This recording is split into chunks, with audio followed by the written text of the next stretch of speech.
युधिष्ठिर बोले कि हे भगवान, ज्येष्ठ मास की कृष्ण पक्ष की एकादशी का क्या नाम है तथा उसका महत्व क्या है, सो कृपा कर कर कहिए। श्री कृष्ण भगवान बोले कि हे राजन, ज्येष्ठ मास के कृष्ण पक्ष की एकादशी का नाम अपरा है, क्योंकि यह अपार धन देने वाली है।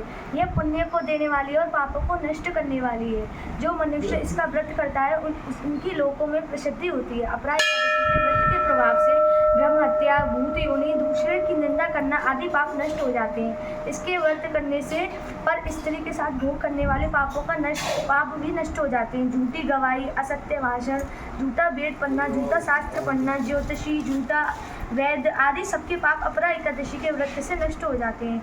जो क्षत्रिय क्षेत्र से भाग जाए तो वे नरक को जाते हैं, परंतु अपरा एकादशी को व्रत करने से उन्हें स्वर्ग की प्राप्ति होती है।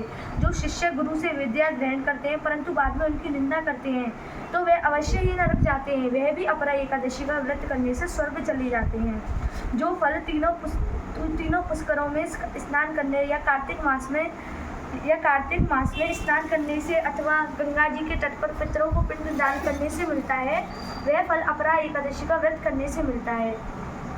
सिंह राशि वालों को बृहस्पति के दिन गोमती में स्नान करने से, कुंभ में श्री केदारनाथ जी के दर्शन करने से तथा बद्रिकाश्रम में रहने से तथा सूर्य चंद्र ग्रहण में कुरुक्षेत्र में स्नान करने से जो फल मिलता है वह फल अपरा एकादशी के व्रत से बराबर मिलता है।